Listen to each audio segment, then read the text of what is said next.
There is a particular kind of London night when the fog does not drift so much as settle, the way silt settles at the bottom of a still glass. And on such a night, in the autumn of 1894, a man climbed the 17 steps to our sitting room, carrying a letter he was afraid to hold. Also, you can listen to all my stories on Spotify. The link will be in the description. But for you who enjoy reading instead of listening, you can check out my ebooks in the description as well. Now, let's continue with the story. I heard him before I saw him. The tread was heavy, deliberate, the tread of a soldier who had learned long ago to keep his weight on the balls of his feet, and it stopped outside our door, as though the man behind it needed a moment to decide whether he truly wished to come in. Holmes did not look up from his chair. He sat with his long fingers steepled beneath the sharp line of his cheekbones, his pale blue-green eyes half closed against the firelight, and he said only, "Come in, Colonel. You have stood in the cold quite long enough to catch your death, and I should hate to lose a client to the weather before I have heard his trouble." The door opened on a broad man of perhaps 60 years, silver at the temples, his overcoat still beaded with rain. He stared at Holmes with the particular astonishment of a man who believes himself unannounced. "You knew my rank," he said. "We have never met. You have the bearing of the Indian service, and the sunburn of a man lately returned from a warmer sea than ours," Holmes answered, rising at last and gesturing him to the basket chair. "Your left cuff is worn where a sword belt has ridden for 30 years, and your boots, though excellent, were resoled in a Spanish fashion no London cobbler would attempt. You have come a long way, and you have come in a hurry, and you have not slept. Sit, Watson, the brandy." I confess, I studied our visitor as I handed him the glass. His hand shook, not from cold, but from something colder. He was Colonel Sebastian Gray, late of the Bengal establishment, and he had come to us, he said, because a friend of 40 years was dead in a foreign city, and the word natural causes sat in his mouth like a lie he could not swallow. His name was Raphael Miravent, the colonel said. "You will not have heard it here, but in Barcelona, Mr. Holmes, that name is stitched into every bolt of cloth that leaves the harbour. He made his fortune in dye, one colour above all others, a red so deep and so pure that the mills of Lyon and Manchester have spent 30 years trying to steal the secret of it and failing." Holmes had taken up his black clay pipe, and through the first curl of smoke he asked what a dead man in Spain could want with a consulting detective in Baker Street. The colonel drew the letter from his breast pocket and laid it on the table between us, as though it might burn him. "Because he wrote to me," Gray said, 8 days before he died, and because of what he wrote. Holmes lifted the letter to the lamp. I watched his eyes move across the lines, quick and grey and merciless, and I saw the small change in him that I had learned in 20 years to recognize, the stillness of a hound that has caught a scent on the wind. "Read it aloud, Watson," he said, and passed it to me. "Read it slowly. The colonel has read it 100 times and heard nothing. I should like to hear it in a voice that has not yet learned to fear it." And so I read, in that firelit room with the rain against the glass, the words of a man who was even then 8 days from his grave. "My dear Sebastian," he had written, "the years have made me rich, and they have made me old, and lately they have begun to make me honest, which is the most expensive condition of all. There is a thing between us, you and I, that I have carried like a stone in my shoe since we were young. I mean at last to set it down. I mean at last to wash the crimson clean. When you read this, you will understand why I could not do it quietly, and why, when it is done, some men in this city will wish me dead. I only pray I have the courage to finish before they find the nerve." I set the letter down. The room seemed very quiet.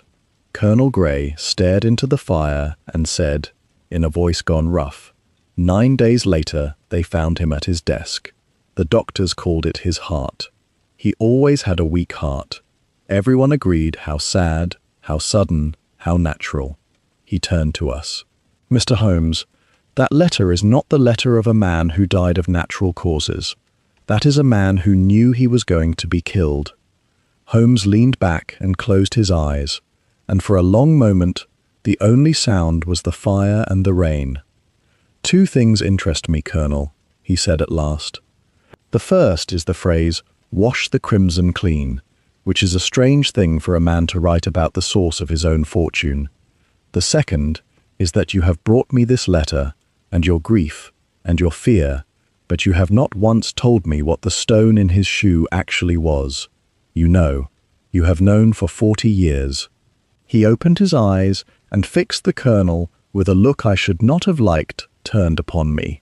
"A man does not sail from Barcelona to London to hire the most expensive answer in England when he already possesses it. What are you afraid I will find?" The Colonel's mouth worked. For a moment, I thought he would rise and leave. Instead, he said, very low, "I am afraid you will find that I should have stopped him, years ago, and that I did not." He pressed his knuckles to his lips. "Come to Barcelona, Mr. Holmes. Come and tell me my oldest friend was murdered, so that I may at least stop lying to myself that he was not." Holmes rose, crossed to the window, and stood looking down into the drowned street, where the lamps floated like coals in a river of black water. When he spoke, his voice had the light, hard eagerness I knew meant the case was already his. "Watson," he said, "how is your Spanish?" "Non-existent," I admitted. "Excellent. Then you will observe more and interrupt less. Pack for a warm climate and a cold business." He turned from the glass, and the gaslight caught the angular line of his jaw as he smiled without any warmth at all. "A man of secrets writes that he means to wash the crimson clean, and within a fortnight the crimson is the last colour he ever sees. The game, Colonel, appears to be very much afoot. We leave in the morning." We crossed France in a haze of coal smoke and half-sleep, and somewhere past the mountains the air changed. It grew softer, saltier, thick with the smell of orange peel and the sea, and when I woke at dawn, the light coming through the carriage window was not the thin grey light of home, but something molten, a light that fell across the fields like poured brass. Holmes had not slept at all. He sat opposite me, surrounded by a drift of newspapers, Catalan and Castilian and French, most of which he could not fully read, and all of which he studied as though the answer lay hidden in the type. Colonel Grey dozed in the corner, his chin on his chest, and every so often his hands twitched in his lap, as though they were reaching for something in a dream. "Watson," Holmes murmured without looking up, "our Colonel talks in his sleep." I glanced at Grey. He was murmuring, low and broken, and though the words were mostly Spanish, I caught one clearly, repeated twice. "Tomás, Tomás." "A friend?" I said quietly. "A brother?"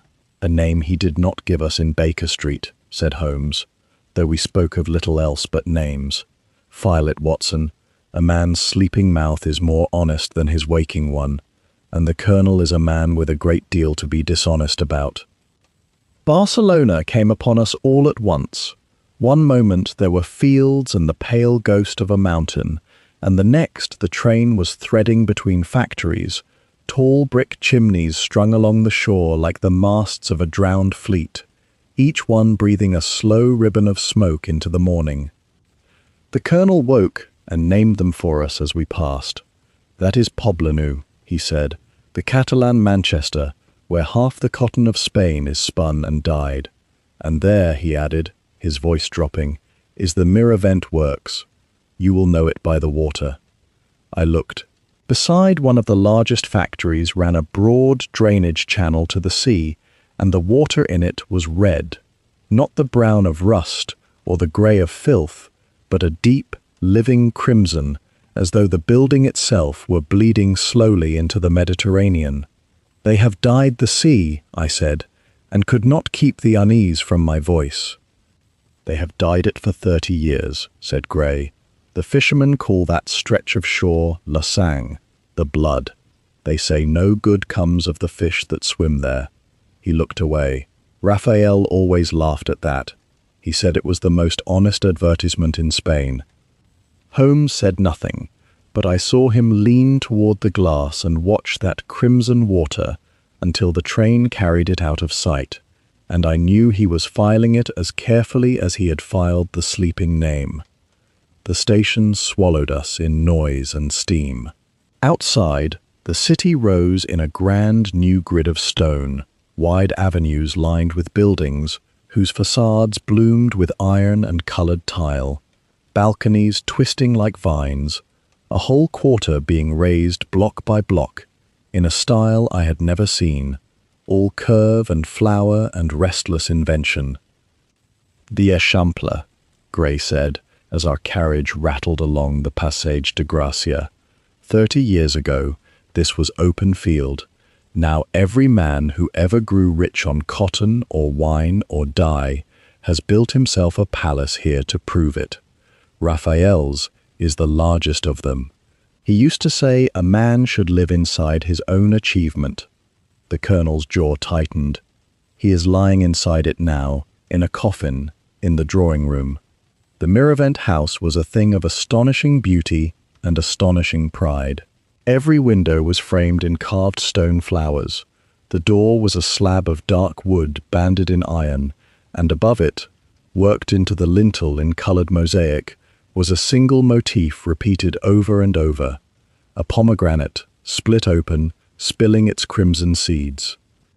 "The pomegranate," Holmes observed, stepping down from the carriage and tilting his sharp-featured face up at the door.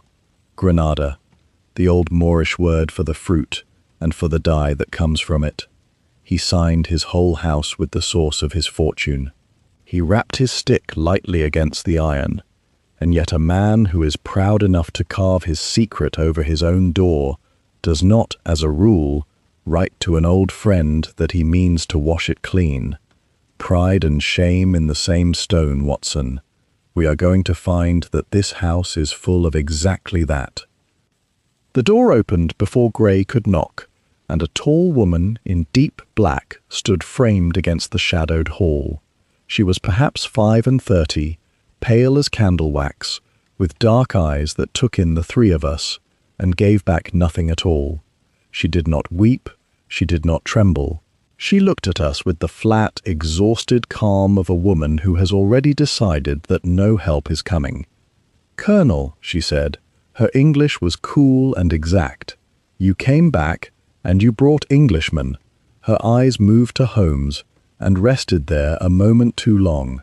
"So it is true what the servants whisper. You do not believe my husband simply died." "Senora Miravent," Gray began, but Holmes stepped forward and cut across him with a small, courteous bow. "Madame," he said, "I believe nothing yet. Belief is a luxury I cannot afford until I have seen the room in which your husband died, the glass from which he drank, and the faces of everyone who loved or hated him. Beginning, if you will forgive me, with yours." For a long moment she did not move. Then she stepped back from the door and into the dark of the house, and said only, "Then you had better come in, Mr. Holmes. We have a great many faces here, and I promise you, not one of them is telling you the truth." Inside, the house was a cathedral of grief and money. Every mirror had been hung with black crepe in the old Spanish fashion, so that a man could walk its length and never once catch his own reflection. Our footsteps rang on marble the color of clotted cream, and everywhere, in the tiles, in the plaster, in the colored glass of the high windows, that same crimson repeated, a red that seemed to soak up the little light there was and give none of it back. The dead man lay in state in the drawing room, and Holmes went to him first, before he would speak to anyone. Raphael Miravent had been a big man in life, broad through the shoulder, and death had not much shrunk him. His face in the coffin was heavy and strong, the face of a man used to being obeyed, and even in the candlelight, I could see the faint high color of a bad heart in his cheeks. Holmes bent over the body for a long time. He looked at the lips, at the nails, at the folded hands, and once, very quickly, he lifted the edge of the shroud and looked beneath and set it down again with a face that told me nothing. "Well," I whispered. "His nails," Holmes said, so quietly that only I could hear. "Look at the beds of them, Watson. When you have a moment, the family cannot see. There is a faint blue at the quick, and his lips." He straightened.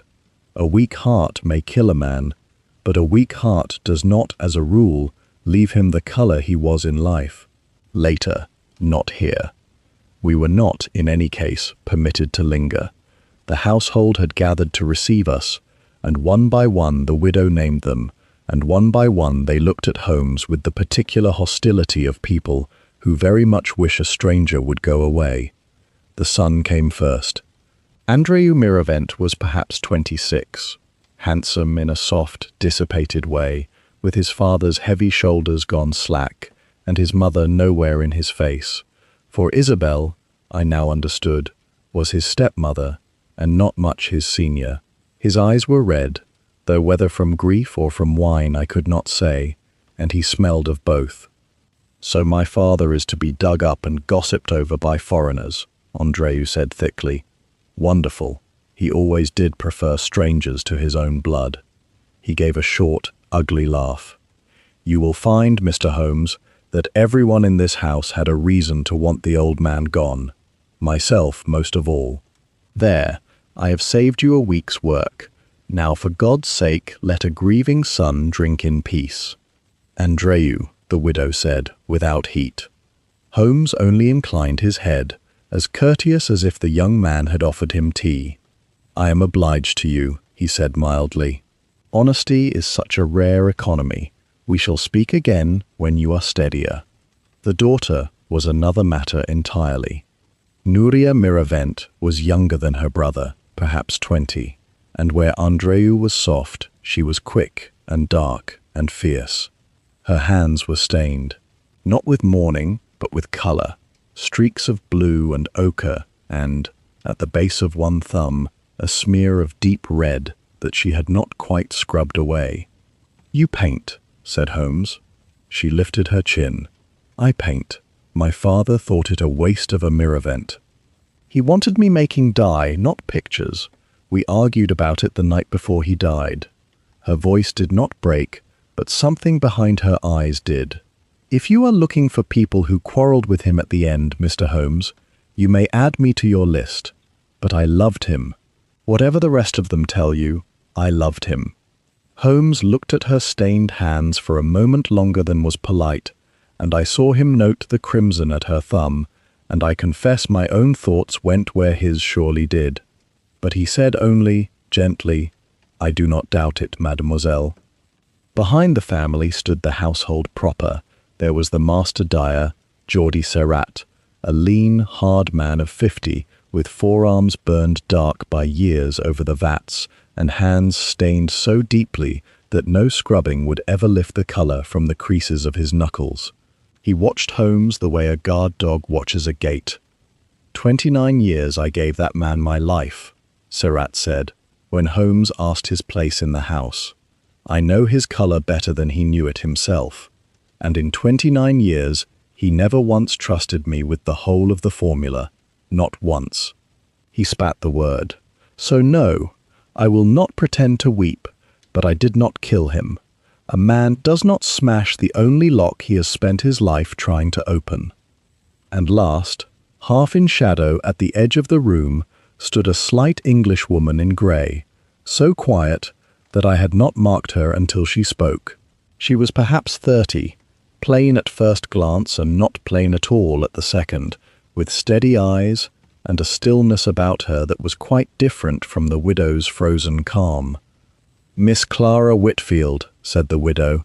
"She came to us 3 years ago to teach Nuria her English and her music. She has made herself, since, rather more than a governess." "I made myself useful," Miss Whitfield said quietly, in an English so precisely correct that it seemed almost studied. "There is little else for a woman alone to do in a strange country." Her eyes met Holmes's without flinching. "I am glad you have come, sir. Someone in this house should want the truth. I had begun to think no one did." Holmes bowed to her and to them all, and when he straightened, his voice had gone brisk and cold. "You have each been generous enough to tell me you had reason to wish this man dead," he said. "It is the most cooperative gathering of suspects it has ever been my privilege to address, so let us be efficient. I should like the key to the room in which he died. I should like it to have been touched by no one, and I should like to be left entirely alone in it, with the good doctor here, until I ring." He smiled without warmth. "You may all go on hating me from a comfortable distance." The study of Raphael Miravent was a long, dim, book-lined room at the back of the house, its one great window looking out over a walled garden gone black with the coming dusk. It smelled of old leather and cold ash, and something else beneath, faint and sharp, that I could not at first name. The heavy curtains had been drawn since the morning of his death. No one, the widow swore, had entered but the doctor and the police. Holmes stood in the doorway a full 2 minutes before he would let either of us cross the threshold, his pale eyes travelling over every surface of the room. Then he stepped inside on the very edges of his feet, as delicately as a man crossing a frozen pond, and gestured for me to wait. The desk sat square before the window. Behind it stood a great leather chair, and upon the blotter, exactly where a working man's right hand would rest, was a stain. It was crimson. Of course it was crimson. In that house, it could hardly have been any other colour. It had spread across the blotter in an irregular flower, perhaps the size of my palm, and beside it, fallen on its side, lay a small wine-glass, and near that, a decanter, half full, of dark red wine.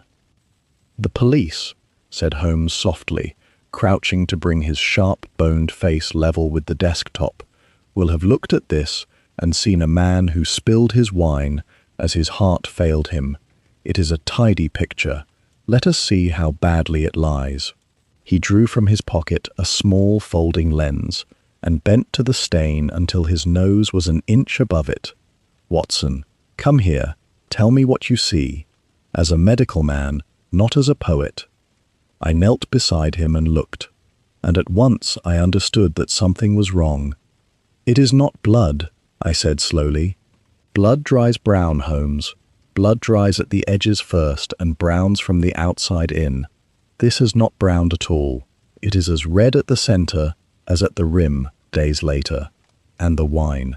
I touched the tip of my finger to the crusted decanter, then to the stain, and rubbed them together. The wine leaves a stain that goes purple, then to rust. This is neither. This is still crimson. This is a colour that does not fade. "A colour that does not fade," Holmes repeated, and there was a soft satisfaction in his voice. "Doctor, you have put your finger, quite literally, on the entire case. This is not blood. This is not wine. This is dye.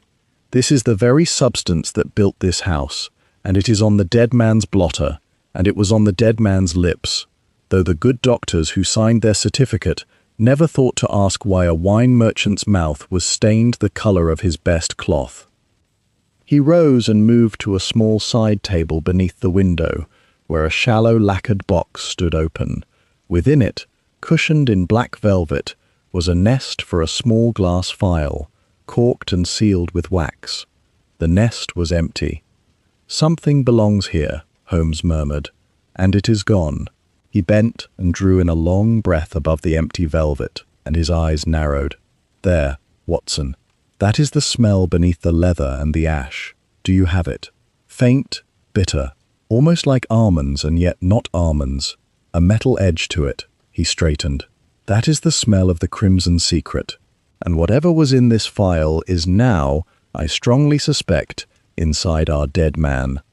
I went to the window then and tried it, and found it latched from within, a solid iron catch thrown home, and stiff with disuse.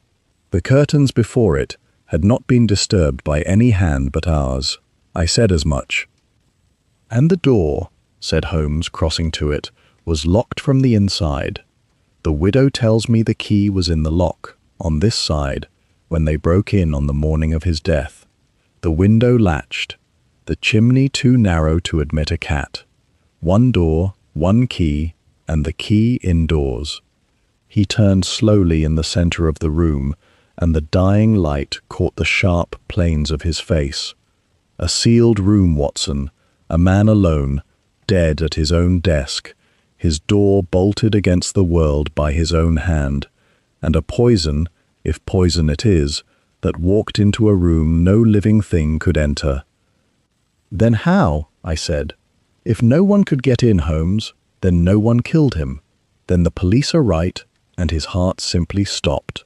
Holmes crossed to the desk again and stood looking down at the crimson flower spread across the blotter, and for a long moment he was utterly still. "There is a flaw in your reasoning, Doctor, and it is the same flaw the police fell into," he said at last, very quietly. "You assume that the killer must have been in the room when the man died. But a locked door keeps out only the living.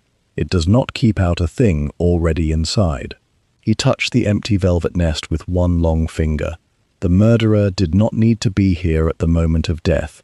He needed only to have been here before, and to have left something behind that would do its work in its own slow time, long after he had washed his hands and caught his train. He looked up, and his pale eyes were bright and cold. "This was not the crime of a night, Watson. This was the crime of patience. And patience, in my experience, is the mark of a very particular kind of murderer, one who has waited a very long time indeed." Morning brought a change of air and a visitor. We had taken rooms at a hotel on the Rambla, that great tree-lined river of a street down which the whole of Barcelona seemed to pour from dawn to midnight, and we had scarcely finished our coffee when a card was brought up, bearing the name of Inspector Ferran Costa of the Municipal Police. He was a compact, careful man with a black moustache waxed to points and an air of wounded dignity, and he had come, he made clear at once, not to seek Holmes's help, but to warn him off. "Senor Holmes," he said, in slow, formal English, "your reputation crosses even the mountains. But this is my city, and Raphael Miravent died of his own heart, and I will not have his widow tormented by a foreigner hunting a murder where there is only grief. The man was 60. His heart was bad. He drank. He died. It is very sad. It is not a crime." Holmes offered him coffee, which he refused, then a single question, which he could not. "Inspector, when you examined the body, did you smell his mouth?" The inspector hesitated. "I do not make a habit of smelling corpses." "A pity," said Holmes pleasantly, "because if you had, you would have found upon the lips of your natural death the sharp scent of bitter almond and hot metal, which is the smell of no wine and no failing heart, but of a compound I intend to name before the week is out. I do not ask you to believe me, Inspector. I ask you only to have your police surgeon reopen the body and test the contents of the stomach for a mineral poison. If I am wrong, you may laugh me back to England. If I am right, you will have a murder in your city, whether you wish it or not. Which would you rather discover late, from me, or early, from yourself?" Costa's moustache worked. He was, I saw, a proud man, but not a stupid one, and beneath the pride there was the true policeman's fear of being wrong in a way that could not be undone. At last he set his hat back on his head. "I will have the surgeon look again," he said stiffly, "for my own satisfaction, not for yours." And he left us, and I did not think we had made an enemy, only a reluctant and suspicious ally, which in a strange city is nearly as good. That afternoon, Colonel Grey took us to the works, and it was there that I began to understand the size of the thing we had walked into. The Miravent factory was a small city of its own, a labyrinth of drying sheds and dye houses, where great vats of steaming red liquor stood in rows, and men moved among them stripped to the waist and stained to the elbow, hauling out lengths of cloth that came up the color of a fresh wound. The heat was tremendous. The smell was the smell from the empty phial, but 1,000 times over, bitter and metallic and thick enough to taste. Geordie Serrat met us at the door of the dye house, master in his own dark kingdom, and though he had wept no tears for his employer, he spoke of the colour with something close to reverence. "Every mill in Europe makes red," he said. "Madder red, cochineal red, the new German reds from coal. All of them fade, wash them, hang them in the sun, and in a year they are the colour of old brick. But this—" He drew a length of finished cloth through his stained hands, and even in that dim, smoky place it seemed to glow. "This does not fade. Salt will not take it. Sun will not take it. 10 years in a Barcelona window, and it is as bright as the day it left the vat. That is the secret. Not the red. Any fool can make red. The secret is why ours will not die." Holmes had been examining the vats, the shelves of chemicals, the padlocked cupboards, and now he turned. "And the formula for why it will not die. Who holds it?" Serrat's face closed like a fist. He did, only he, in his head, and in one book he never let out of his own hands, and in the little phial he kept always in his study, a drop of the pure heart of it, the finished mordant, so that if his memory ever failed, he could taste it and know he had it right. He shook his head slowly. He would sit of an evening with that phial, they say, and unstop it, and touch it to his tongue, the way another man tells his rosary. A drop on the tongue, every night, to be sure the colour was still true. He guarded that little bottle closer than his own children. I felt the hair rise on my arms, and I saw Holmes go very still, and I knew that we had both understood the same terrible thing in the same instant. A phial gone missing from the study, a crimson stain on a dead man's lips, a nightly ritual of tasting the pure heart of the colour, a drop on the tongue, to be sure the red was still true. He drank his own secret every night of his life, Holmes said softly, almost to himself, to prove that it was pure, and someone in this house knew it, and someone made very certain that one night it was not. That night, Holmes did not sleep. When I came down at 2 in the morning, I found him seated at the window with the Colonel's letter spread before him, and beside it, a dozen sheets on which he had copied out single phrases in his own quick hand, arranging and rearranging them like a man solving a puzzle in a language he half knew. "Sit down, Watson," he said without turning. "I want your ear. A man's own words will hang him, if you listen properly, and I have been listening to Raphael Miravent all night." He tapped the letter. "Consider. He writes that the years have begun to make him honest. He writes of a stone he has carried since he and Gray were young. He writes that he means to set it down, to wash the crimson clean, and that when he does, some men in this city will wish him dead." Holmes looked up. "Now, what does a proud man mean when he speaks of washing his own fortune clean?" I considered it, that there is something impure in it, I said slowly, some stain on how the fortune was made. "Precisely. A man does not clean what is already clean. To wash the crimson clean is to confess that the crimson is dirty, that the great colour, the source of everything, was got by some means he is ashamed of." Holmes leaned back. The police read this letter and saw a rich man afraid of thieves. The Colonel read it and heard a warning. But it is not a warning, Watson. It is a confession that has not yet been made. Miravent was not afraid that someone would steal his secret. He was preparing to give it away, or to tell some truth about it, and he knew that the telling would cost him dearly. "Some men in this city will wish me dead. Not thieves. Accomplices. Men who share the stain, and who cannot afford to have it washed." Then the letter narrows our field enormously, he went on. The killer is not a stranger, not the French rival everyone will soon be whispering about. The killer is a man who shares Raphael Miravent's oldest secret and would be ruined if it came to light. And there are, it seems, very few such men. The Colonel is one. He as good as told us so, in Baker Street, when he said he was afraid I should find he ought to have stopped Raphael years ago. He paused. But there is a name we have not yet been given, a name our Colonel spoke only in his sleep. He looked at me. Thomas.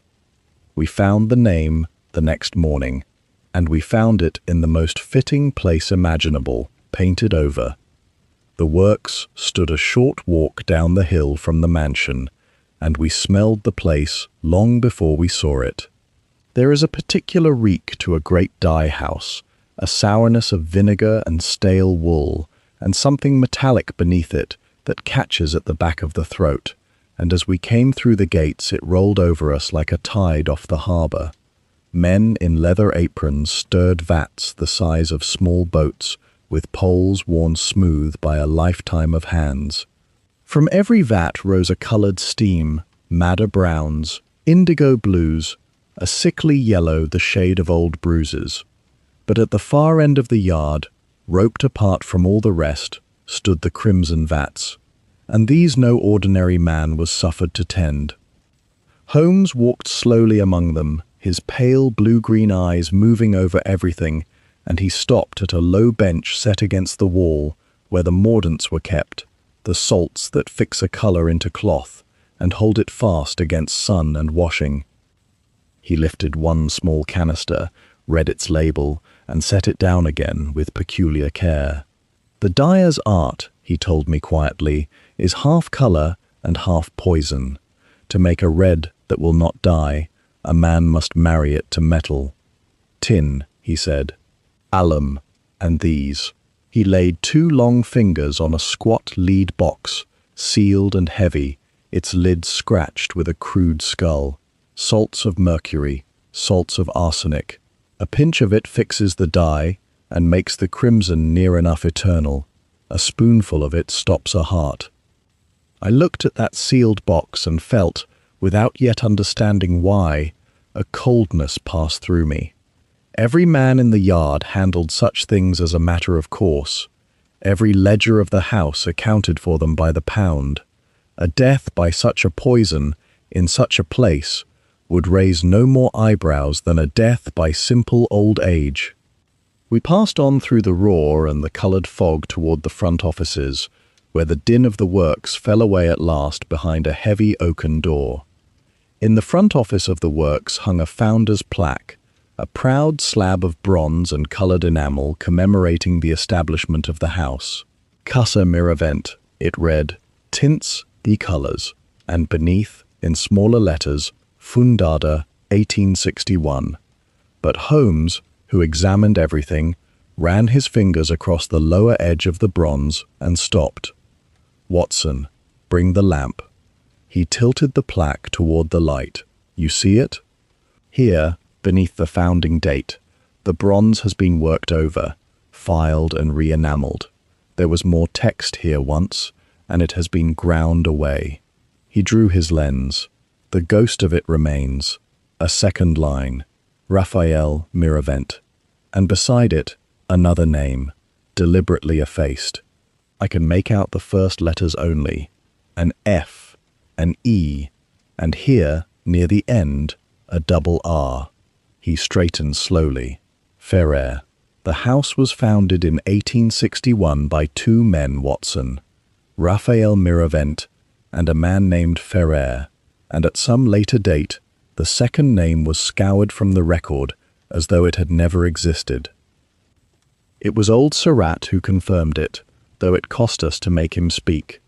We found the master dyer alone in the drying sheds, and when Holmes laid the name Ferrer before him, the man went grey beneath his stain and set down the cloth in his hands. "Where did you hear that name?" Surratt said. It was not a question. "From a plaque a coward tried to erase," said Holmes. "Who was he?" The old man was quiet a long time. "Thomas Ferrer," he said at last, very low. "The other founder." "The true founder," some of the old ones say, though you will not hear it spoken in daylight. He was the chemist. Miravent had the money and the tongue for selling, but it was Ferrer who found the colour. Ferrer who made the red that would not die. I was a boy in the works then. I saw him do it. He looked at his stained hands. Then one winter, Ferrer was gone. There was a scandal. Money missing from the company chest. They said Ferrer had stolen from his own partner, that he was a thief and a fraud, and the courts believed it, and they broke him. He died a few years after, in the debtors' quarter, disgraced, penniless, a chemist who could turn cloth to jewels and could not keep a roof over his own head. Seurat's voice was iron, and Miravent kept the colour, and kept the works, and filed the name off the bronze. That is the crimson secret, Senor, if you must have it. It was never Miravent's colour at all. He stole it from a better man, and let that man rot. Holmes said nothing for a moment. Then, quietly, "And Ferrer, did he have family?" Seurat looked at him with something like fear. "A daughter," he said. "A little girl. When the ruin came, the mother took her away. To France, some said. To England, said others." He shook his head. "That was 30 years ago. She would be a grown woman now, wherever she is, if she lives at all." He picked up his cloth again, with hands that were not quite steady. "Why do you ask about the daughter, Senor?" "Because," said Holmes softly, "a man who means to wash the crimson clean, before he dies, would want to give it back to someone. And I begin to wonder, Seurat, whether that someone is already inside this house, watching, waiting, and a great deal closer than any of us has thought. If the letter had narrowed our field to men who shared the old secret, the household seemed determined to widen it again, with troubles of its own, and the first of these wore the face of Andreu Miravent. We had gone that evening to walk the old quarter, Holmes and I, for he thought best on his feet, and the medieval streets behind the cathedral suited his mood, all shadow and echo and sudden turnings. It was there, by chance, in the mouth of a black alley off the Carrer del Bisbe, that we saw the son of the house, in a place no son of that house should have been. Andreu stood pressed against the wall of a low tavern, and before him loomed a great slab of a man with a scarred lip and the patient stillness of a creature that has never once needed to hurry. Money was changing hands, or rather, money was failing to. We drew back into a doorway and watched. "I will have it Friday," Andreu was saying, and even at that distance the tremor in his voice carried. "I swear it. The estate is not yet settled, you understand. There are lawyers. But the moment my father's money is mine, I will pay you every centime and more." The big man said something too low to hear. Whatever it was, Andreu flinched as though struck. "Do not speak of him," the young man hissed. "You will have your money. My father is dead. There is no one left to stop it now." The big man laughed, a soft and horrible sound, patted Andreu once upon the cheek, as one might pat a dog, and melted away into the dark. Andreu stood alone against the wall, and for a moment I thought the young man might weep. Then he straightened his coat and walked quickly back toward the light of the Rambla, passing within a yard of our doorway without ever seeing us at all.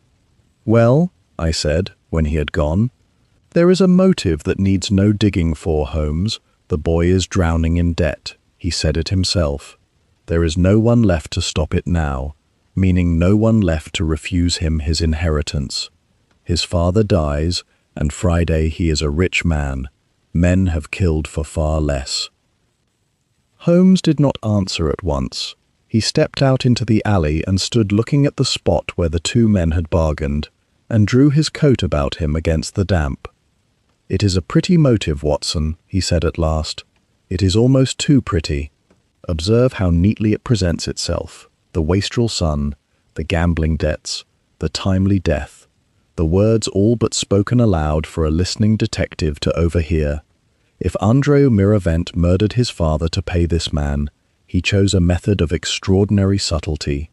A doctored file, a slow mineral poison, a locked room, a crime disguised so well that a whole city signed it off as a failing heart. He shook his head. Does that seem to you the work of a frightened boy who cannot meet a moneylender on the appointed day? A man who could plan that murder would never let himself be caught whimpering in an alley. No, the debts are real, the fear is real, but the subtlety is not his. He inherited his father's works and his father's colour. He did not inherit his father's cunning. Still, he did not let it lie. The next day he made quiet inquiries, and what he learned deepened the picture without changing his conclusion. The great scarred man was one Quim Basser, a lender of money at ruinous rates to the sons of good families, and Andreu owed him a sum that would have swallowed a modest fortune whole. The boy had been borrowing against his expectations for 2 years. His father had refused again and again to pay the debts, and had told Andreu to his face, more than once, that he would not leave a peseta to a son who gambled it into the sea. There was, Holmes discovered, a further turn to it that a lazier mind would have let pass. Quim Basser did not, in fact, profit by Raphael Miravent's death. A living father, browbeaten and shamed, might yet be squeezed into paying his son's debts to spare the family name. A dead one paid nothing at all and left the moneylender to chase an inheritance through the slow courts of Spain against a boy who might be ruined before a single peseta ever came loose. Basser, in short, had every reason to wish the old man alive and frightened, and none whatever to wish him dead. Holmes sought the lender out that same evening, in the low room behind a wine shop where he did his business, and I went with him, my service revolver a comfortable weight in my pocket. Basser received us without alarm and without warmth, a great still man who answered what he chose to answer and let the rest lie. He did not trouble to deny the debt. He remarked only, with a cold humour, that Senor Holmes was welcome to hang whomever he pleased, so long as it was not the one man in Barcelona who owed him 40,000 pesetas. When we came out again into the night, Holmes was thoughtful. "He is telling the truth, Watson," he said, in the way that only a man with nothing to hide can afford. He wanted Miravent living. The son's debt was his surest investment, and someone has just cost him it. No, Basser did not kill the father, but he has sunk his hook so deep into the son that the boy said the truest thing we have yet heard in this affair, there in that alley, without ever knowing what he said. There is no one left to stop it now. Andreu did not mean a murder. He meant only that the one man who might have refused him the money was gone. And that, Watson, is the whole tragedy of the fool. He tells you everything and understands none of it. So the boy had motive twice over, I pointed out. Not only would his father's death clear the way to the money, his father was on the very point of taking the money away from him for good. He had motive, means of a sort, and no alibi worth the name, Holmes agreed. He was in the house that night.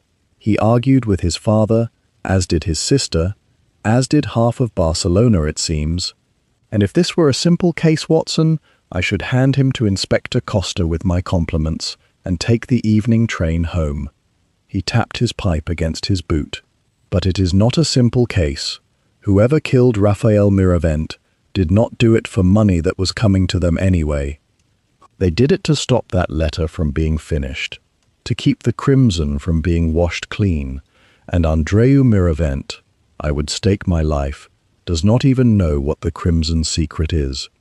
You cannot murder to protect a truth you have never been told. Then we set the son aside? We set him aside as our murderer, said Holmes. We do not set him aside as a man in danger, a boy who owes his life to Quim Basser, in a house where one man has already died by patient cruelty, is a boy standing very near an open flame. Keep half an eye on him, Watson. In cases such as these, the fool is often the one who dies second, not because he is guilty, but because he has blundered into knowing something he cannot even recognize as dangerous. He set off briskly toward the Rambla. Now come. There is a Frenchman in this city who has been trying to buy a dead man's secret, and I find I should very much like to make his acquaintance before he leaves town.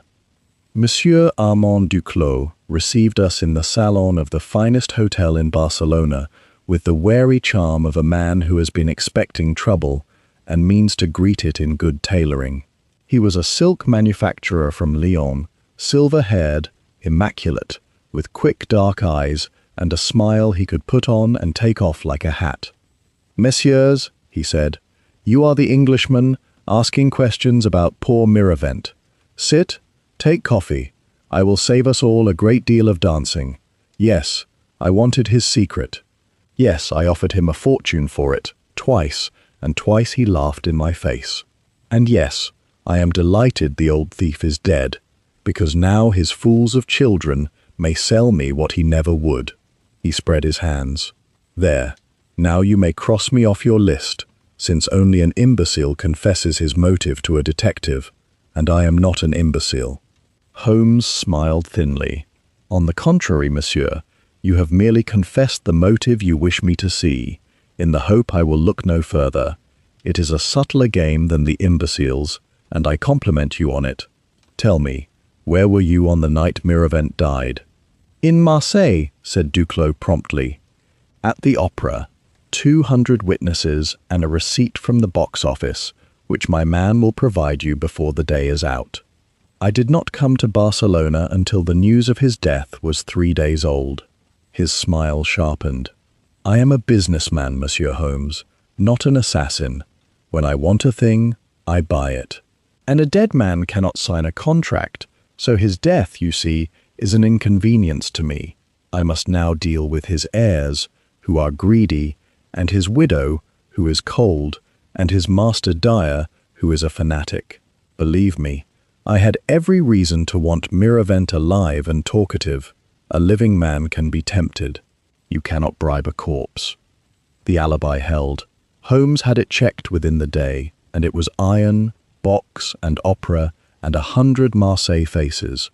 But the Frenchman's presence in the affair was not so easily dismissed, for that very night the works were broken into, and the break-in changed everything.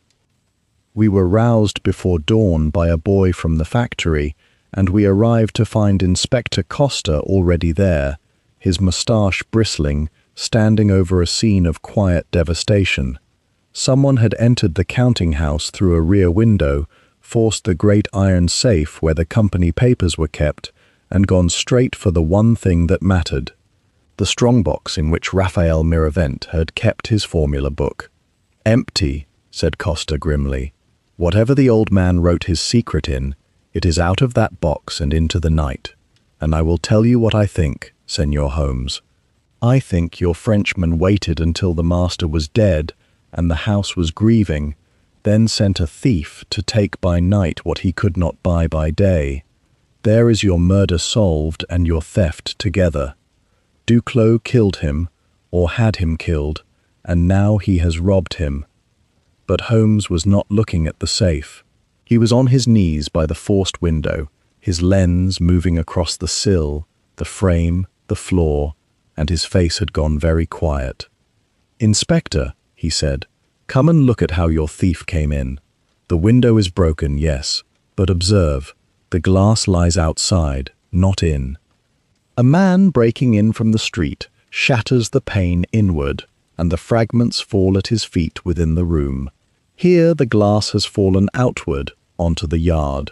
This window was not broken to let someone in. It was broken from inside, to make it appear that someone came in from without." He rose, brushing his knees. "Your thief did not climb through this window at all, Inspector. Your thief was already in the building. He had a key, or he was never locked out to begin with, and he broke the glass afterward, from within, to send us all chasing a Frenchman across the Pyrenees." There was a moment then in which Holmes did not speak at all, but stood turning a shard of the fallen glass between his fingers, and I knew the look upon his angular face, the look of a man who has seen the same handwriting twice and is certain now of the author. "Consider it, Watson," he said at last, low enough that only I could hear. "We have now two scenes in this affair, and both of them are lies told in the language of objects. The study, sealed from within, its door locked and its window latched, arranged so that a slow poisoning should read as a quiet death by an old and failing heart. And now this window, broken outward, and dressed to read as a thief's forced entry from the street. Two rooms, two careful fictions, both built by a patient hand that thinks in staging, that murders and afterward decorates the murder, to point the eye away. It is the same mind at work in both," he went on. "A hot-blooded killer does not do this. A frightened servant does not do this. This is a man who dresses a room the way a stage manager dresses a scene, who leaves each object exactly where it will tell the story he wishes told. The locked study said, 'No one was here.' The broken window says, 'A stranger was here.' They are the same sentence, Watson, spoken twice in the same voice. And that voice belongs to someone with the leisure to arrange a death by inches and the coldness to tidy it afterward at his ease. He let the shard fall and straightened. The implication fell on us all at once, and the eyes of every man in that room turned toward the one figure who had the run of the works, who knew every lock and every cupboard, and who had made no secret of his bitterness at being denied the formula for 29 years. Geordie Surratt, the master dyer, standing pale and stained in the doorway, staring at the empty box as though his own heart had been torn from it. "You think I took it?" Surratt said. His voice cracked. "You think I broke that box?" He gave a laugh that was half a sob. "Fools. I have wanted that book for 29 years, it is true, but I wanted it in my hands, to make the colour, to be trusted at last. What use is it to me stolen and hidden in the dark? A recipe I dare not use, a fortune I cannot spend without hanging for it." He turned on Costa. "Ask yourself who profits from that book vanishing. Not the man who would sell it, not the man who would use it, only the man who wants to be certain that no one ever reads what is written in it." Holmes looked at the master dyer with a new and thoughtful attention. "Surratt," he said slowly, "you may be a cleverer man than any of us has given you credit for. Say on, what is written in that book besides the making of a red?" The old man met his eyes, and for the first time there was no bitterness in his face, only a kind of weary knowledge. "I never read it, senor. He never let me, but I worked beside Tomas Ferrer when he made that colour, and I will tell you what I have thought every day for 30 years. He lowered his voice, and the whole room leaned to hear it. "That book does not only say how the red is made, it says who made it. Ferrer kept his own record, in his own hand, before the ruin came, and if Miravent stole the colour, then he stole the book that proves it was never his, and a man who is about to wash the crimson clean." He nodded slowly. "A man like that might open that old book at last, and read out loud to the whole world whose colour it truly was." Holmes was silent for a long moment. Then he said, very softly, "So the murder and the theft may indeed be one crime, Inspector, but not the crime you imagine. The book was not stolen to steal the colour. It was stolen to bury the proof of an old sin, by the same hand that stopped the letter that would have confessed it. We are not hunting a thief of formulas at all." He looked around the ring of faces. "We are hunting a man protecting a secret 40 years deep. And he is still here, and he has just made his second mistake. Inspector Costa, to his lasting credit, was a man who could be persuaded by evidence even when it wounded his pride, and the outward falling glass at the works had wounded it deeply.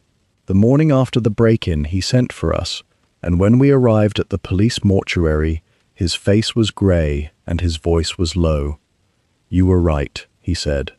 "God help me, You were right.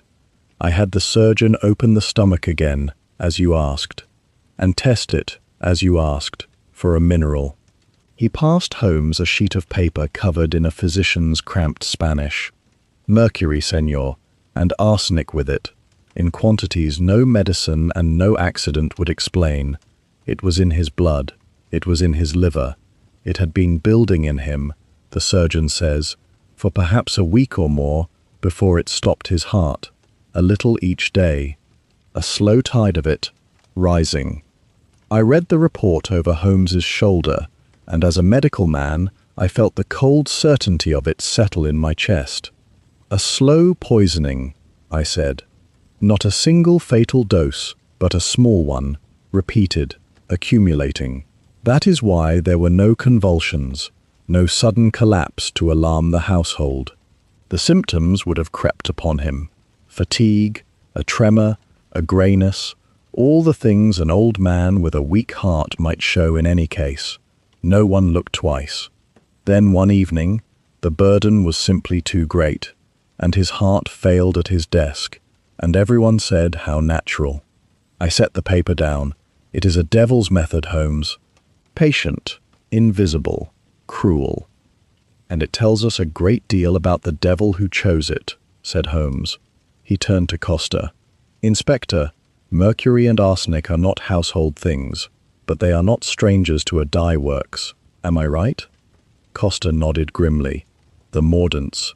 The chemicals that fix the color to the cloth so it will not wash out. Old Surratt could name you a dozen. Mercury salts, arsenic compounds, the poisons of the trade, they are all over that factory. A red that does not fade, Holmes murmured, and I saw the last of it fall into place behind his pale eyes. Watson, do you not see the terrible elegance of it? The very thing that makes the crimson immortal is a poison. The secret of the color and the secret of the murder are one and the same. Miravent's great red does not fade because it is fixed with mercury and arsenic in some proportion that only he and one dead man ever knew. And every night of his life, to be sure the color was true, he touched the pure heart of it to his tongue. A drop, harmless, at the strength he made it. A ritual, a rosary. His voice dropped, until someone gave him a phial in which the proportion had been changed. The same red, the same taste. But mixed to kill, not to color, and he drank his own death, a drop a night, and never knew, because it was the most familiar flavor in the world to him. The empty velvet nest in the study came back to me, and I said so. But the phial itself, Holmes, it was gone from its box, if we could find it and test what remained. Which is precisely why we returned to that room today, said Holmes, and why I would not let the police clear it. A phial does not vanish through a locked door any more than a murderer walks through one. It is somewhere in that study still. It rolled, or it fell, or it was set down by a dying man whose hands had begun to fail him. He rose. Come, and bring your eyes, doctor. The good inspector's men have trampled that carpet for a week and found nothing because they were looking for a murder they did not believe in. We found it within the hour, and it was Holmes who found it, on his hands and knees beneath the great desk, in the deep shadow where the carpet met the wall, a small glass phial rolled into the join and lying on its side. It was corked still, but a bead of crimson had dried at the lip where the cork sat loose, and within, perhaps a third of it remained, dark and thick and red. I tested it that afternoon, in a corner of our hotel rooms turned into a passable laboratory, with what a Barcelona apothecary and my own travelling case could furnish between them. For the arsenic, I used the old reliable method, a strip of bright copper dropped into a little of the residue warmed with acid, and I had not long to wait. Within a few minutes, the copper dulled, then darkened, then took on the soft grey sheen that every medical man is taught to dread, the unmistakable signature of the mineral plating itself upon the metal. The mercury I confirmed by tests of its own, and the strength of both together put the matter forever beyond dispute. The residue in that little phial was charged with mercury and arsenic in a measure far past anything a dyer would use to fix a colour to cloth, a concentration that had no purpose in the whole world but one. It was a murder weapon, and its peculiar horror was that a proud old man had kept it lovingly upon his own desk and touched it to his tongue each night with pride. Then, as we stood in that study with the proof in our hands, an old servant gave us the final small fact that made everything fit. She was the housekeeper, a stooped and frightened woman who had kept Miravent's rooms for 30 years, and Holmes drew from her, gently, a thing she had thought too trivial to mention. The little bottle, she said, his little red bottle that he loved so. It had been getting low, senor. For weeks he fretted over it, said he would have to mix more of the heart, that his hand was not steady enough these days for the fine work of it. Then, she frowned, remembering, then one morning it was full again, right to the shoulder. He was so pleased. He said perhaps he had mixed it after all, and forgotten, in the night. He was forgetting things, at the end. Her lip trembled. I never once thought there was harm in a full bottle, senor. Holmes exchanged a long look with me across the dead man's desk. There it is, Watson, he said quietly. The whole shape of it. Some 10 days or a fortnight before he died, when his own supply of the pure red had run all but dry, someone entered this house and this room and set upon that side table a fresh phial, full to the shoulder, in the very place where the old one had stood, mixed to a strength that would kill him by inches, and a proud, forgetful old man drank it down a drop a night and thanked God for his own carelessness. He set the phial down with great care. Now we know how, we know why. There remains only one question, and it is the whole of the case. Who was in Barcelona and in this very house 10 days before Raphael Miravent died, at the hour when so many in this affair have sworn to me they were 1,000 miles away? There was in that grieving house one person who had said, from the first, that she wanted the truth, and Holmes had not forgotten her. Clara Whitfield, the English governess in grey, had watched our comings and goings with a steadiness that set her apart from the frightened, hostile others, and it was to her, that evening, that Holmes turned his full attention. He began, as he so often did, with a kindness that was also a test. He found her in the music room, and he spoke of England, of the loneliness of a governess in a foreign land, and he let her ease before he laid his first small trap. You have been of great use to this family, Miss Whitfield, he said. More than a teacher of English and music, the widow tells me. You have helped, I understand, even in the counting-house, and a little, from time to time, in the works themselves. A little, she said. Senor Miravent found I had a head for figures, and later for chemistry. I read a great deal. There is little else to do in the evenings here. Her voice was even. I do not see the harm in a woman making herself useful. No harm at all, said Holmes pleasantly, only it is unusual. Tell me, when Seurat speaks of the mordants, of the mercury, and the arsenic that fix the great red, do you follow him? She hesitated, and it was the smallest hesitation, but Holmes and I both saw it. I follow him, she admitted. I have watched the dying. I understand the principle, that a poison may make a beauty, that the thing which fixes the colour is the thing which, in another measure, would kill. She looked up, and her eyes were very clear. You are wondering how a governess comes to know such things, Mr. Holmes. You are wondering a great many things about me. I can see it. I am wondering, said Holmes quietly, why the name Thomas Ferrer should mean something to a woman who came to Spain 3 years ago from an English schoolroom. The blow landed. I saw it land. For all her composure at the name Ferrer, Clara Whitfield went white to the lips, and her hand closed hard on the edge of the piano, and for a moment the room held nothing but the sound of her breathing. "I do not know what you mean," she said, and it was the first thing she had said that was plainly a lie. Holmes did not press her then. He was too wise a hunter to spring a trap before the quarry was fully within it. He bowed and thanked her, and we withdrew, and it was only in the corridor that he spoke his mind. "She lied, Watson," he said softly. "The name struck her like a whip, and she lied. And consider what we now have. A woman who arrived in this house 3 years ago, from England, alone. A woman with an unaccountable knowledge of chemistry and of the very poisons that killed our man. A woman who flinches at the name of the ruined chemist Ferrer, whose daughter was taken as a child to France, or to England, and would now be a grown woman, alone in the world." He stopped. Surratt said the daughter would be perhaps 35 now. Clara Whitfield is 35, if she is a day. I felt the pieces slide toward a terrible symmetry.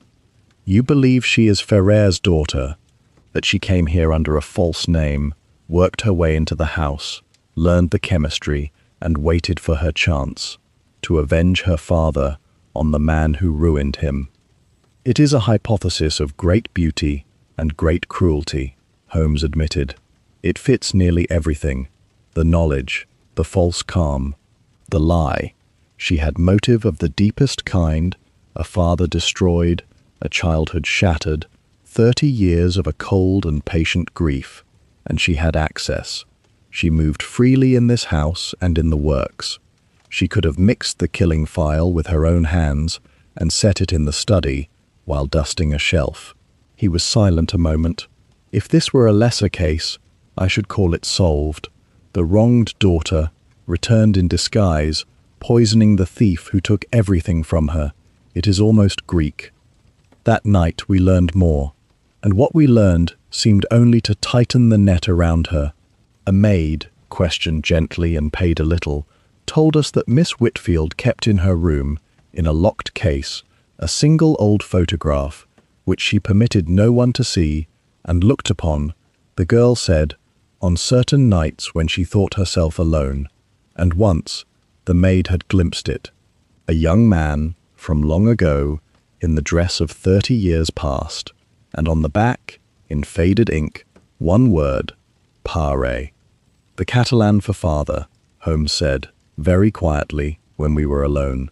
A photograph of a Catalan man, 30 years old, kept locked away and wept over by an Englishwoman who claims no tie to this country at all. He stood at the window of our rooms, looking down at the sleeping Rambler. "She is Ferrer's daughter, Watson. Of that, I am now as certain as I am of anything in this case. She has lied about who she is, and she has lied for a reason." "Then we have our murderer," I said. But Holmes did not answer at once, and when he did, there was a strange reluctance in his voice, and a warning I did not then understand. "We have a woman with every reason to have done it," he said slowly. "That is not the same thing, Watson. It is never the same thing. The person who most obviously should have committed the crime is very often the one person who did not, precisely because the true murderer has taken such care that the obvious person should be blamed." He turned from the window. "Tomorrow I will speak to her alone, and I will lay it all before her, and I will watch her face when she answers. Because there is one thing about this poisoning that troubles me deeply, and that a grieving daughter's vengeance does not explain at all." He met my eyes. "If Clara Whitfield hated Raphael Miravent enough to kill him, then why, in the name of heaven, was he about to give her everything back?" Barcelona in those years was a city that flinched at loud noises. Only the winter before, a bomb had been thrown into the stalls of the Liceu Opera House during a performance, and dozens had died among the velvet and the gold, and the whole city had lived since under a low grey dread of the anarchist and his infernal machine. So when word crept out that Raphael Miravent, a great captain of industry, had died by poison, the first whisper in the cafes was not of family or fortune, but of politics. Inspector Costa came to us half convinced of it. "The workers," he said. "The dye men. There have been meetings, senor. Angry meetings. Talk of the masters who grow fat while the men breathe poison over the vats. Miravent was hated by some of them. What if this is not a family matter at all?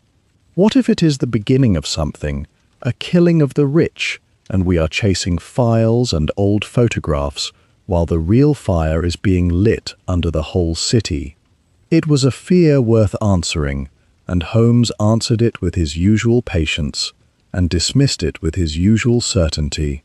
"The anarchist," he pointed out, "does not poison one old man in secret over a fortnight and disguise it as a failing heart.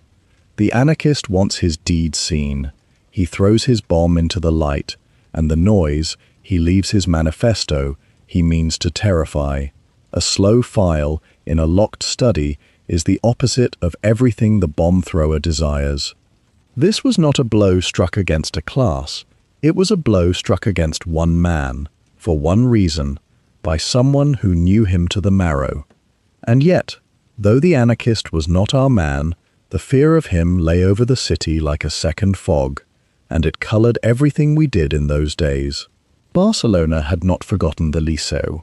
On the corners stood pairs of the Guardia Civil in their black patent hats, watching the crowds with flat, unhurried eyes, and the newspaper boys cried each fresh rumor of plots and arrests, until the whole city seemed to hold its breath between one blast and the next. To understand the workers' anger, Holmes went among them, and he took me with him one evening to a meeting held in the back of a chocolate house near the harbour, thick with smoke and low voices. We were suffered to stand at the back, two foreigners, and we listened while a lean man with a dyer's stained hand spoke of the vats. He spoke without a bomb in his voice, only a terrible tiredness. He spoke of men who coughed their lungs grey over the crimson before they were 40, of the trembling hands that no master would call by their proper name, of children set to stir the mordants because their small fingers were quick and their lives were cheap. "The great red of this city," he said, "was not made with cochineal alone. It was made with the health of the men who mixed it, and the masters grew fat upon a colour that was, in the plainest sense, killing the very people who made it." I glanced at Holmes and found his pale eyes fixed and bright in the gloom, for the man had spoken, without knowing it, the very truth that sat at the centre of our case. The colour killed, slowly, by mercury and arsenic, a little at a time. It had killed the men of the vats for 40 years, and it had killed, at the last, the master of the house himself, by the same patient poison, in the same eternal red. Still, the workers' anger was real, and it led us, by a winding road, to the daughter of the house, and to a corner of the case I had not expected. Nuria Miravent, it transpired, had a secret of her own, and it was the oldest and gentlest secret in the world. She was in love. The young man was one Mark, an engineer at the works, clever and poor, and full of dangerous modern ideas about how the men should be treated, the very ideas that made the masters uneasy. Raphael Miravent had forbidden the match, of course. A daughter of his house was not to throw herself away on a wage earner with a pamphlet in his pocket. We came upon them by accident, in a walled garden behind the works, and the discovery flushed a whole flight of suspicions into the air, for here was another quarrel with the dead man, another buried motive, another pair who might have wished him gone. Nuria faced us with her chin high and her painter's hands clenched. "Yes," she said, before Holmes could speak. "I love him. My father hated it. We argued, the three of us, again and again. Mark believed my father worked the men to sickness for the sake of that cursed red. My father called him a gutter agitator, and I stood between them and loved them both." Her voice shook, but she did not look away. "But if you think either of us harmed him, you are wrong, and I will tell you why. Because my father had begun to change. This last year, He was different, softer. He listened to Mark at the end, where before he would only shout. He was, I think, ashamed of something, though he never told me what. He spoke of putting things right before he died. He spoke of it often. A tear escaped her at last. Whoever killed my father did not kill the hard old tyrant of 10 years ago. They killed a man who was, finally, trying to be good. That is the cruelty of it. They caught him, just as he was turning. Holmes listened to this with a grave attention, and it was clear that the daughter's words had struck the same chord in him that they struck in me. Here again, from a new mouth, was the shape of the letter. A hard man turning honest at the end, a stone he meant to set down, a crimson he meant to wash clean. And it was the widow who, at last, made the shape whole. We found Isabel Miravent that night, alone in the darkened drawing room where her husband lay, and Holmes, who had thought her cold, spoke to her now with a gentleness that drew from her the truth she had been guarding behind that frozen calm. "You think me cold," she said, "the young wife who inherits and does not weep. I have heard the servants. I know what the city says." She touched the edge of the coffin. "I do not weep before them, because I will not give them the satisfaction. But I loved him, Mr. Holmes, and I alone knew what he meant to do, because I alone helped him plan it." She lifted her eyes. He was going to confess. Everything. How the colour was truly Ferrer's. How he and another man ruined an innocent, framed him, filed his name from the bronze, and let him die in the debtor's quarter. Raphael had found Ferrer's daughter. He had traced her, at great cost, and he meant to restore her name and her fortune and beg her pardon before the whole of Barcelona, whatever it cost him, whatever it cost the family. Her voice broke at last. He said the money had never been clean, and he could not die holding it, and someone stopped him, someone who could not bear to be washed clean along with him. Holmes rose slowly, and in the candlelight, the sharp lines of his face were carved with a new certainty. "Madame," he said, "you have given me the heart of it. Your husband did not die in spite of his good intention. He died because of it, and that changes everything." He turned to me as we left that room of the dead. "Do you see it now, Watson? The daughter did not need to kill him. He had found her. He was about to make her rich, restore her father's honor, hand her the very justice she had waited her whole life for. To murder him would be to murder the one man who was finally on her side." His eyes glittered. "No, the person who killed Raphael Miravent was not the one he wronged. It was the one who wronged him alongside. The accomplice, the sharer of the stain, the man who would be dragged into the light and ruined if that confession were ever made." He drew a long breath. "And there is only one such man left alive. And he has been sitting at my elbow, wearing his grief like a coat, since the first hour of this affair. Suspicion is not proof, and Holmes said so to himself a dozen times that night, as he laid out before him every timetable and passenger list he could beg from the shipping offices and the railway. He had named the accomplice in his own mind. Now he must catch the man in the world of fact, and the man he hunted was no fool, but the cleverest and most patient of all our players. And the clever man, sensing the net, moved first. Colonel Grey came to us the next morning grave and troubled, and he brought with him what he plainly believed was the solution to the whole affair, wrapped and tied and delivered into the hands of the detective he had hired to find it. "Mr. Holmes," he said heavily, "I have found something, and it sickens me, but I will not hide it.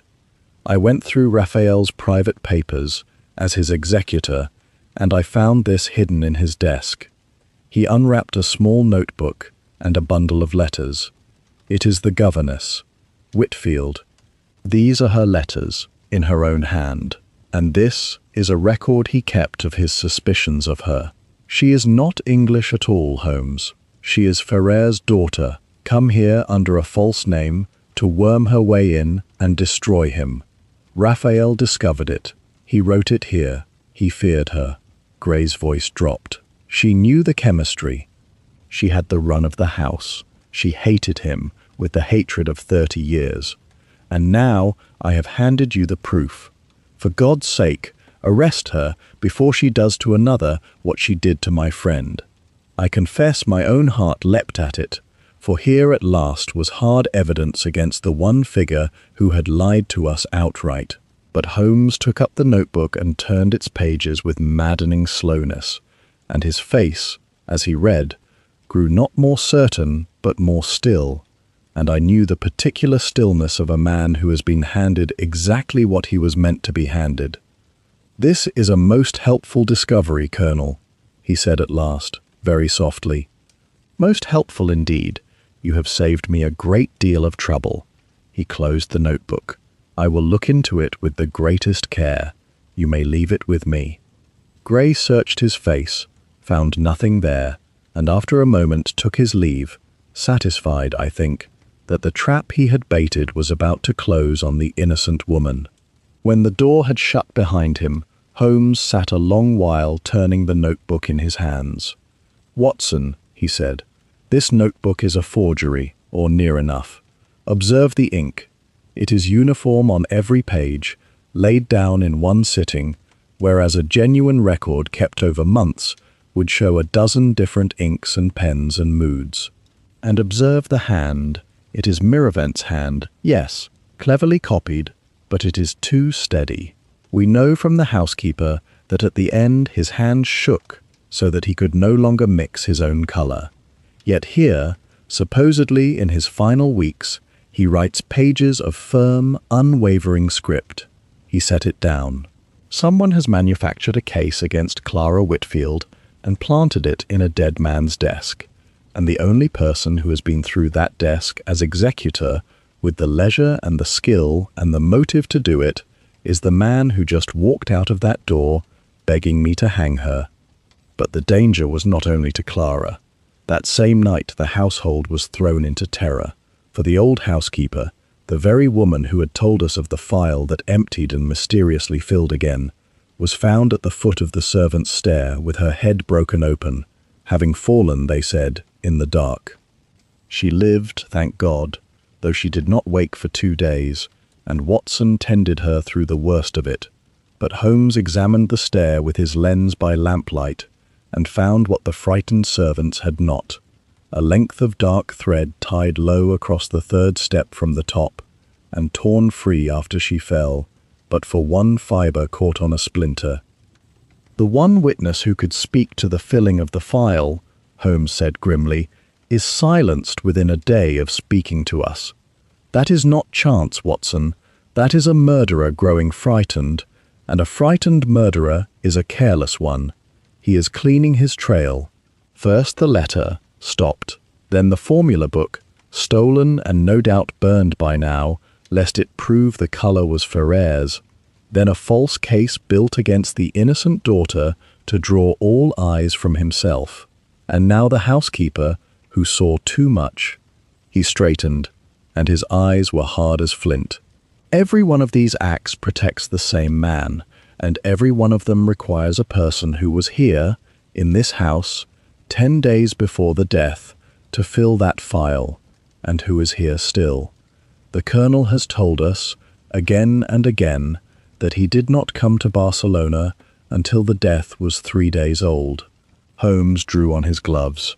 "Tomorrow, Watson, we go to the harbour, and to the railway, and to every hotel in this city, and we find out exactly when Colonel Sebastian Gray truly set foot on Spanish soil, because I do not believe it was 3 days after his friend died. I believe it was a fortnight before. We spent that day upon the trail of a ghost, for Colonel Sebastian Gray had sworn to us, more times than I could count, that he had not been to Barcelona in over a year, and had come only when the news of his friend's death reached him in London. Holmes meant to test that oath against the memory of the city, and the city, patiently questioned, gave up its secrets one by one. The steamer offices had no grey in the weeks before the death, which was precisely what Holmes expected. "A man does not travel to commit a murder under his own name," he said. "We are not looking for grey. We are looking for an Englishman of 60, silver at the temples, soldier's bearing, travelling alone and quietly, a fortnight before Miravent died." And with that description, patiently carried from office to office and hotel to hotel, the ghost began to take shape. We found him at a modest hotel near the harbour, far from the grand places a man of Gray's means would ordinarily choose, registered under the name of Mr. Sutton of Southampton, arrived 16 days before the death, and departed 9 days before it. The clerk remembered him well, a quiet English gentleman who kept to himself, went out in the evenings and asked, on his first day, the way to the Eixample and the house of Señor Miravent. A cabman completed the picture. For a coin he recalled driving a silver-haired Englishman one evening a fortnight past, out to the Miravent mansion and setting him down at the servants' gate, not the great front door, and waiting an hour in the dark before driving him back. An hour, Holmes observed, was ample time to slip into a study a man knew as well as his own, and set upon a side table a fresh file full to the shoulder. "And there, Watson, is the answer to a small thing that has nagged at me since London," Holmes said, as we drove back through the gathering dusk. "You will recall the Colonel's boots, excellent English boots, resoled in a Spanish fashion no London cobbler would attempt. A man who had not been in Spain for a year, as he swore, would have had those boots mended at home, but a man lately and secretly returned from Barcelona would carry the proof of it on his own feet, and never think that anyone would read it." He almost smiled. He hired the finest eyes in England and walked into Baker Street, wearing his lie on his soles. It remained only to clear the innocent woman he had tried to hang, and Holmes did that gently, that same night, in the music room where he had first frightened her. He laid before Clara Whitfield all that he knew and all that he had guessed, and he told her that he no longer believed she had killed anyone, and at that the composure she had worn like armour for 3 years finally broke, and the truth came out of her in a rush. "My name is Clara Ferrer," she said. "Tomas Ferrer was my father. I was 6 years old when they broke him. I remember the men coming for our things. I remember my father weeping, a grown man weeping, and swearing he had stolen nothing, that the money in the chest was put there to damn him. My mother took me to England, and we changed our name, and she died poor, and I grew up on the charity of strangers, knowing only that a colour my father made had made other men rich and killed him." Her voice hardened. 3 years ago, I came back, not to kill anyone, to learn the truth, to stand in the house that was built on my father's ruin and understand it. I took a false name because a Ferrer would never have been let through the door." She wiped her eyes. "Then something happened I never expected. The old man, Miravent, he found me out, and instead of casting me into the street, he wept. He begged my pardon. He told me he had carried the guilt of it for 40 years, and that he meant to make it right, publicly, wholly, before he died. He was going to restore my father's name. He was going to give me a share of everything." She looked up at Holmes with streaming eyes. "He was the only person in 30 years who ever told me my father was innocent. Why would I kill the one man who was finally going to clear his name? I loved him for it, Mr. Holmes. God forgive me. At the end, I loved the man I came here to hate." "You would not," said Holmes quietly, "and you did not. But you can help me, Clara Ferrer, more than anyone alive, for I must know the whole of the old crime, and you have carried its wound your whole life. Tell me this. When your father was ruined, when the money appeared in the chest to damn him, there was testimony against him, was there not? Someone swore he had seen your father take it, someone whose word the court believed. "Yes," she whispered. "My mother spoke of him until the day she died. The Englishman, my father's friend," she called him, with such bitterness. The third partner, who put up the foreign money when the works began, and who stood in the court and swore on his honor as an officer that he had seen Thomas Ferrer with his hands in the company chest. It was his word that hanged my father, more than any other, an English soldier's word against a Catalan chemist's. Her face was white. My mother never forgot his name. Grey. Colonel Grey. Holmes stood, and in the candlelight the sharp angles of his face were set like stone. "So there it is, complete," he said, half to himself, half to the trembling woman before him. 40 years ago, 3 men built a house of colour. Ferrer made it, Miravent sold it, and Grey, the officer with the foreign capital, bound them together and, when the time came to be rid of the maker and split his genius between them, gave the false witness that sent an innocent man to ruin and death. For 40 years the 2 survivors held the secret and the fortune between them. Then one of them grew old and grew honest and decided to wash the crimson clean, to confess it all, to restore the daughter, to name the perjurer. He turned to me, and his voice was very cold, and the perjurer could not allow it.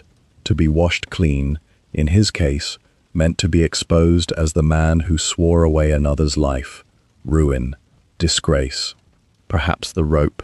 So he crossed the sea in secret, under a false name, slipped into the study of the friend he had shared 40 years of crime with, and left a colour that would kill him slowly, then sailed home, and waited, and came back in his mourning coat, to grieve in the front row, and hire a detective to make it all respectable. Holmes drew a long breath. "It is the coldest thing I have met in many years, Watson, and tomorrow, God willing, I am going to make him confess it to a roomful of witnesses. But he is clever, and he is careful, and I shall need a trap worthy of him. Come, we have a long night's work, and a colour to set before a murderer." Holmes gathered them all in the drawing-room on the last evening, in the very room where Raphael Miravent had lain in state, and he arranged it as carefully as a man setting a stage. The widow sat pale and straight. Andreu slumped, sullen and afraid. Nuria held the hand of her engineer. Surratt stood against the wall with his stained arms folded. Clara Ferrer, who had at last put off her false grey, sat with her chin high. Inspector Costa took his place by the door with 2 constables, and Colonel Sebastian Grey settled himself in the finest chair, grave and dignified, the very image of a grieving friend come to see justice done. Upon the table before Holmes stood 2 small glass phials, identical, each filled with a red so deep it seemed to hold light inside it. Beside them lay a single sheet of paper, the letter and the recovered notebook, and a length of dark thread. "I shall not keep you long," Holmes began. "Raphael Miravent was murdered. That much your own surgeon now confirms. He died of mercury and arsenic, taken a little at a time over some 10 days, mixed into the pure heart of the colour he tasted every night of his life, to prove it true. His killer did not need to be in the room when he died. His killer needed only to have visited once, a fortnight before, and left a fresh phial where the old one stood. He lifted the recovered bottle. This is that phial. It rolled from his dying hand beneath his desk, and it is thick with poison. The locked door, the latched window, the sealed room that so puzzled us all, mean nothing at all, because the murder was committed 10 days before the door was ever locked." He turned then to the letter. "You have all heard of this letter, in which your master wrote that he meant to wash the crimson clean. The police thought it a rich man's fear of thieves. It was nothing of the kind. It was the promise of a confession. For the great colour of this house was never Miravent's invention. It was stolen 40 years ago from a partner named Thomas Ferrer, who was framed for a theft he never committed, ruined by a false witness and left to die in disgrace. A murmur went through the room. Miravent, grown old and honest, meant to confess it all, to restore Ferrer's name, and to give his fortune back to Ferrer's daughter, whom he had found, and who has sat quietly among you for 3 years. He gestured to Clara, and that intended confession is the true motive for his murder. He was killed, not by anyone he had wronged, but by the one man still living who had wronged him, and who would have been dragged into ruin beside him if that confession were ever made. Colonel Grey spoke then, calm and grave. "This is a remarkable tale, Mr. Holmes, but I fail to see how it touches anyone in this room. The perjurer you speak of, if he existed, may be dead these 30 years. You have a poison, a motive, and a very old sin. You have no murderer." "On the contrary, Colonel," said Holmes, "I have him in this room, and I have had him from the first, for he did me the honor of hiring me himself." A stir ran through the assembly. The false witness of 40 years ago was an English officer who put up the foreign capital when the works began, and swore in open court that he had seen Ferrer with his hands in the company chest. Ferrer's daughter has carried that man's name in her heart her whole life. Shall she say it, or shall I? "You will say a great many things you cannot prove," said Grey, but a muscle had begun to work in his cheek. "Let us test that," said Holmes pleasantly. "You swore to me, Colonel, in London, and again here, that you had not set foot in Barcelona for above a year, and came only when the death was 3 days old. Yet a hotel by the harbour holds the register of a Mr. Sutton of Southampton, a silver-haired English gentleman of soldier's bearing, who arrived 16 days before your friend died, and asked the way to this house.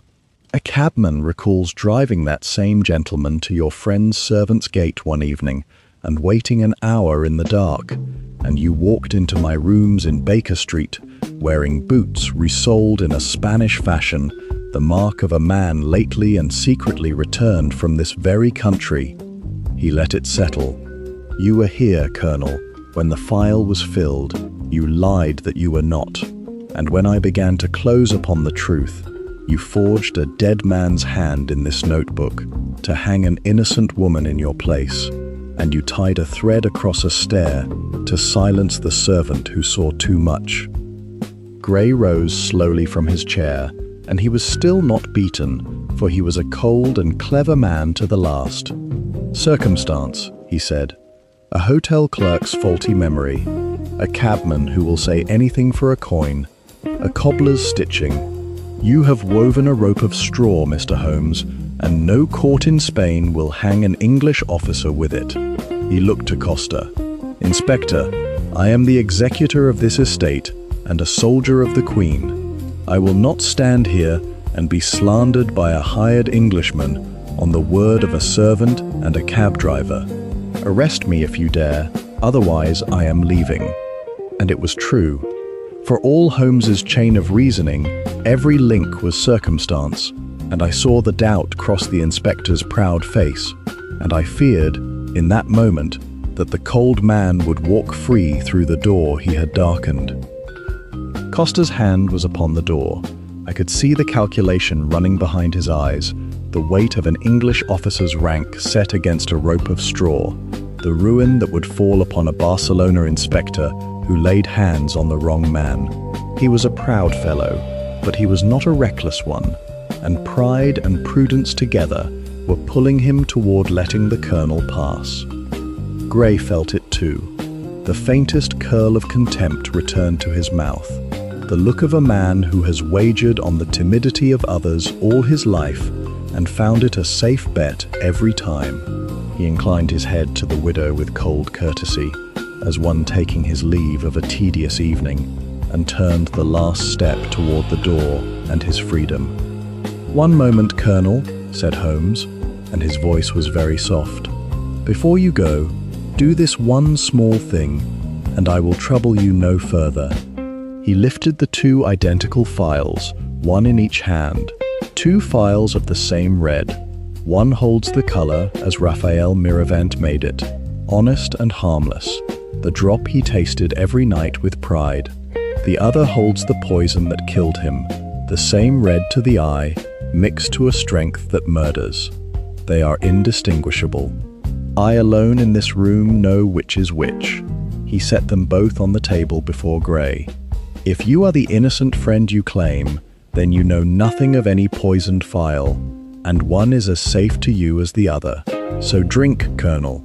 Choose either, and taste the color of the friend you have come so far to mourn, as he tasted it every night of his life. Drink to Raphael Miravent. An innocent man would not hesitate. The Colonel stood over the two phials, and the whole room held itself in silence, and his hand moved from one to the other and back again, and I saw the sweat break upon his brow. For a long, dreadful moment he did not move at all. And then his nerve broke, and he snatched his hand back as though the glass had burned him, and cried out, in a voice stripped at last of all its dignity, "Not that one, damn you, that one is death." The silence that followed was absolute. Holmes did not raise his voice. He only looked at the broken man across the table, and said, with a terrible quiet, "I never told you which one, Colonel. I said they were indistinguishable, and to every soul in this room they are. Only the man who mixed the poison with his own hands could know one crimson from the other, by sight alone. You have just told us all which phial is death. You could only know that because you made it." Colonel Sebastian Gray sank back into the fine chair, an old man suddenly, his face grey as ash, and he did not deny it any longer. "He was going to ruin me," he said dully, staring at nothing. 40 years, and he was going to throw it all into the light for the sake of a dead chemist and a governess. I begged him to let the past lie. He would not. He said he could not die holding stolen money. A dreadful laugh escaped him, so I saw to it that he died holding it after all. He looked up at Holmes with hollow eyes, the same red. Every night, he never tasted the difference. Not once.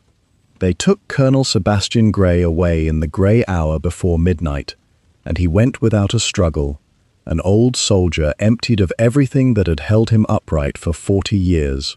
Inspector Costa, who had come to that room half believing he was there to protect an English officer from slander, walked out of it, a man who had watched a murder undone before his eyes, and he shook Holmes by the hand at the door with a warmth his pride had never before allowed him.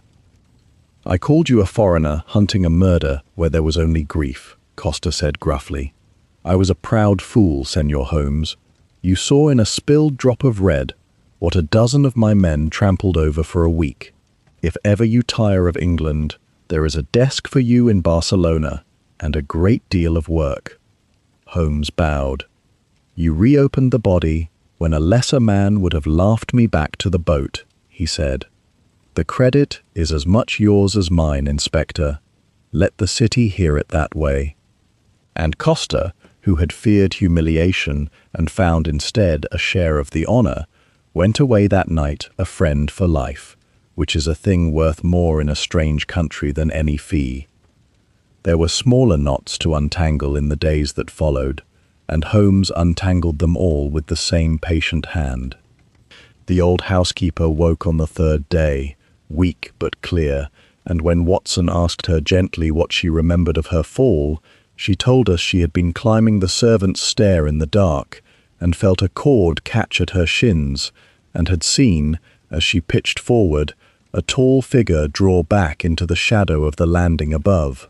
A silver-haired figure, she said, in an English coat.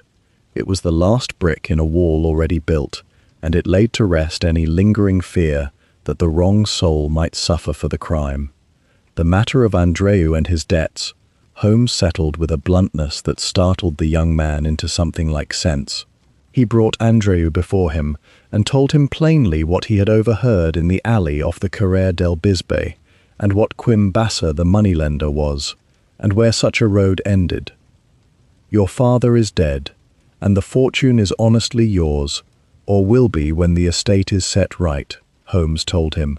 "You may pay this man Bassa what you truly owe, and never borrow another centime, and grow into the master your father hoped for. Or you may go on as you are, and be picked clean, and end in the same gutter where a better man than either of us once died disgraced. The choice, young Miravent, is the only inheritance that was ever really yours. Spend it wisely, and whether from grief or from fright, or from the first stirring of a man beneath the boy, Andreu wept, and swore he would change, and Holmes, who had heard such oaths 100 times, said only that time would be the judge of it, and left him to keep the promise or break it as he chose. Monsieur Duclos, the silk man of Lyons, left Barcelona empty-handed, and, I think, rather relieved to be gone from a house where the secret he coveted had proved so deadly. He called upon us before his train to pay Holmes a wry compliment. "I came to buy a colour," Duclos said, "and I find it was mixed with poison and paid for in blood. Keep your Spanish red, messieurs. My silks will fade, and my conscience will not." He tipped his hat and was gone, and Holmes watched him go with a rare, small smile. "A rogue," Holmes observed, "but an honest one, which is the most comfortable sort. He wanted the colour by daylight and gold, and would have been genuinely inconvenienced by a murder. It was never Duclos, Watson, for the plainest of reasons. A man who means to buy a secret needs the seller alive. Only a man who means to bury a secret needs him dead." He turned from the platform. "Remember it. In any affair of a valuable secret, ask always whether the thing is worth more to its keeper living or silenced. The answer will point you at your murderer nearly every time." Then there was Geordie Serrat, who had guarded a colour for 29 years and never once been trusted with the whole of it, and whose bitterness Holmes had noted from the first.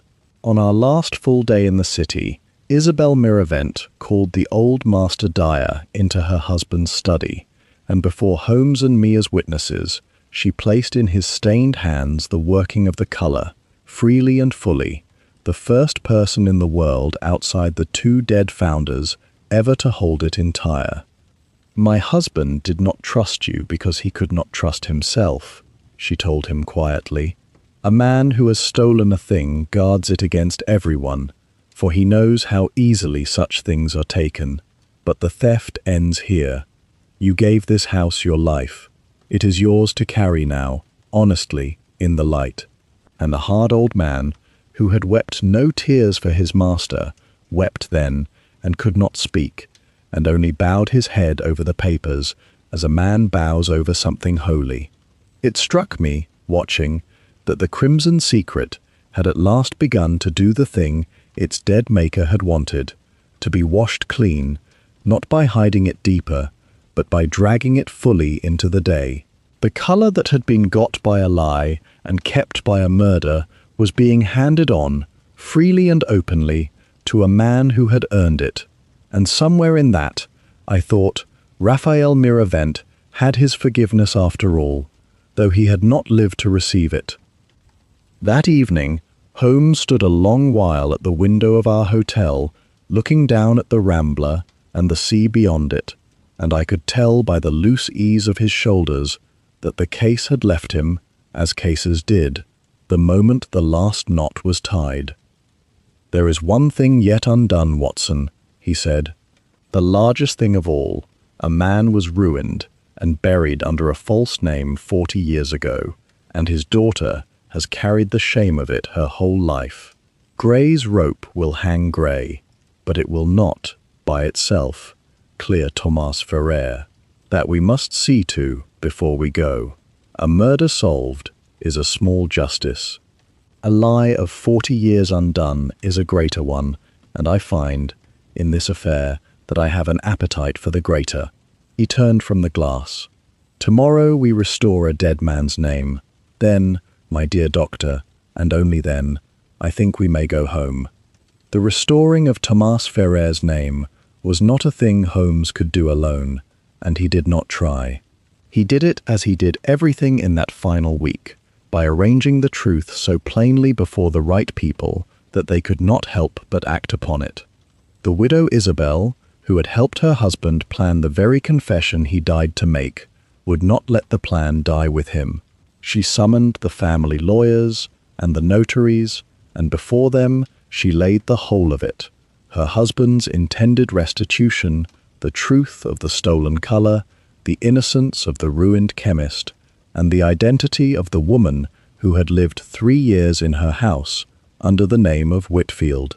And where her husband's confession had been silenced by poison, hers could not be silenced by anything, for she was alive and determined and beyond the reach of any file.